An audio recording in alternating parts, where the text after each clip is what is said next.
Hello යාළුවනේ, ඔයාලා හැමෝටම සුබ දවසක්. අදත් ඔන්න අලුත් වීඩියෝ එකක් අරගෙන ආවා.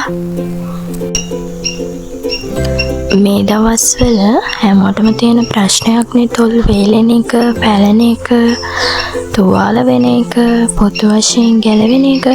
ඉතින් මේකට විසඳුමක් අරන් තමයි අද මං ආවේ.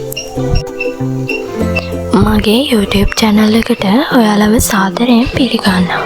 ඉතින් මගේ channel එකට අලුත් කෙනෙක් නම් subscribe කරලා එකතු වෙන්න. මුලින්ම අපිට ඕනේ වෙන්නේ සීනි. ඉතින් මේ සීනි වලින් තේ ඇඳක් දාගන්න. සීනි වලින් තමයි ඔයාගේ තොල්වල තියෙන මැරුණු සැල අයින් කරන්නේ. ඊළඟට අපිට ඕනේ වෙන්නේ කහ කුඩු. ඉතින් මේ කහ කුඩු මූණ පැහැපත් කරන්න දායක වෙනවා වගේම තොල් වලටත් ප්‍රයෝජනයක් වෙනවා. මොකද තොල් වල අඳුරු බව නැති කරන්න වැඩිපුරම දායක වෙන්නේ මේ කහ. ඊළඟට අපිට ඕන වෙන්නේ මී පැණි. මී පැණි වලින් සල්පයක් මිශ්‍රණයට එකතු කරගන්න.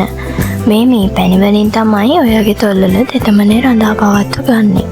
වියලි බව නැති කරගන්නේ. දැන් මේ මිශ්‍රණය හොඳින් කලවම් කරගන්න. කලවම් කරනකොට සීනි දිය වෙන්න නොදී කලවම් කරගන්න. ඊට පස්සේ ඔයාගේ ලිප්ස් වල මේ ස්ක්‍රබ් එක ආලේප කරලා රවුම් මතට ස්ක්‍රබ් කිරීම ආරම්භ කරන්න.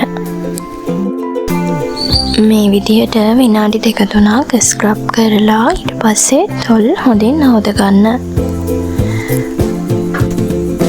ඉතින් මේ වීඩියෝ එක ඔයාලට වැදගත් වුණා නම් කමෙන්ට් එකක් දාගෙන යන්න.